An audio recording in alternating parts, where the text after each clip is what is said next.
യുവതി ജോത്സ്യനെ കാണാൻ പോയതാണ്. അപ്പോൾ ജോത്സ്യം പറയാണ് 15 ഭൂതങ്ങൾ നിൻ്റെ ശരീരത്തിനകത്ത് കൂടിയിട്ടുണ്ട്. ഈ 15 ഭൂതങ്ങളെ ഒഴിവാക്കണമെങ്കിൽ 5 ലക്ഷം രൂപ വേണം. അങ്ങനെ യുവതി ഈ 5 ലക്ഷം രൂപ കൊടുത്തിട്ട് ഭൂതങ്ങളെ ഒഴിവാക്കുകയാണ്. അങ്ങനെ പിന്നെ കുറേ കഴിഞ്ഞിട്ട് യുവതിക്ക് തന്നെ തോന്നി ഇത് ഉടായ്പാണ്, പറ്റിക്കലാണ്. പിന്നെ യുവതി തന്നെ പോയി കംപ്ലയിൻറ്റ് കൊടുക്കുകയാണ്. എങ്ങനെയൊക്കെ നോക്കിയാലും ഇതുപോലെയുള്ള അന്ധവിശ്വാസികളുണ്ടാവുമല്ലോ, ഇത് മതപരമായിട്ടാണെങ്കിലും എങ്ങനെ നോക്കിയാലും അന്ധവിശ്വാസങ്ങൾ കൂടുതലുള്ള ആൾക്കാർക്ക് ഇഷ്ടം പോലെ പൈസ ഉണ്ടാവും. നിങ്ങൾ ശ്രദ്ധിച്ചിട്ടുണ്ടത്? അതൊരു ഫാക്റ്റാണ് കേട്ടോ.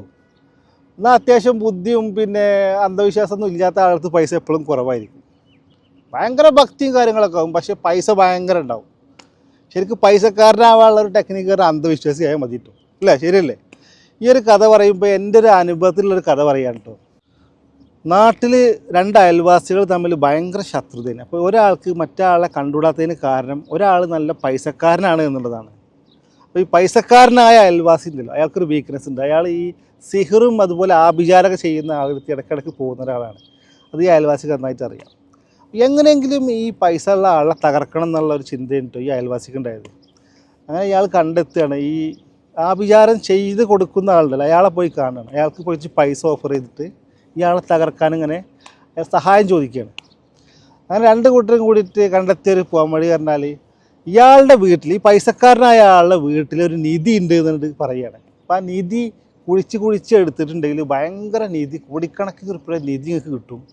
അപ്പോൾ അതിനുള്ളൊരു പോകാൻ വഴി പറഞ്ഞാൽ നിങ്ങളെ വീട് മൊത്തമായിട്ട് കുഴിച്ച് നോക്കുക. ഇത് നിധി എവിടെ ഇരിക്കണതെന്ന് ആർക്കും അറിയാം, പക്ഷെ നിധി എൻ്റെ ഉള്ളിൽ. ഇത് കേട്ടതും ഈ പൈസക്കാരൻ നേരെ ഭാര്യയുടെ അടുത്ത് ചെല്ലുകയാണ്. ഭാര്യയുടെ അടുത്ത് ചെന്നിട്ട് നമ്മുടെ വീട്ടിൽ നിധി ഉണ്ട്, അപ്പോൾ നമുക്ക് ഈ കുഴിച്ച് നോക്കണം. പിറ്റേ ദിവസം മുതൽ എല്ലാ ദിവസവും രാത്രി എല്ലാവരും ഉറങ്ങിയതിന് ശേഷം വീടിനകത്തുള്ള ടൈലൊക്കെ ഉണ്ടല്ലോ അതൊക്കെ പൊളിച്ച് ഇങ്ങനെ കുഴിക്കാൻ തുടങ്ങി. നിധി കിട്ടുന്നില്ല. അങ്ങനെ ചുമരിൻ്റെ അടി ഇങ്ങനെ കുഴിക്കാൻ തുടങ്ങി. അങ്ങനെ കുറേ ദിവസം കഴിഞ്ഞപ്പോൾ വീട് പൊളിഞ്ഞാണ്ട് ചാടി. അയാളെ വീട് നഷ്ടപ്പെട്ട്. അങ്ങനെ അയാളെ സാമ്പത്തികമായിട്ട് തകർത്ത അയൽവാസിയുടെ കഥ എനിക്കിത് കേട്ടപ്പോൾ ഓർമ്മ വരുന്നത്. എന്താ നിങ്ങൾക്ക് പറയാനുള്ളത്?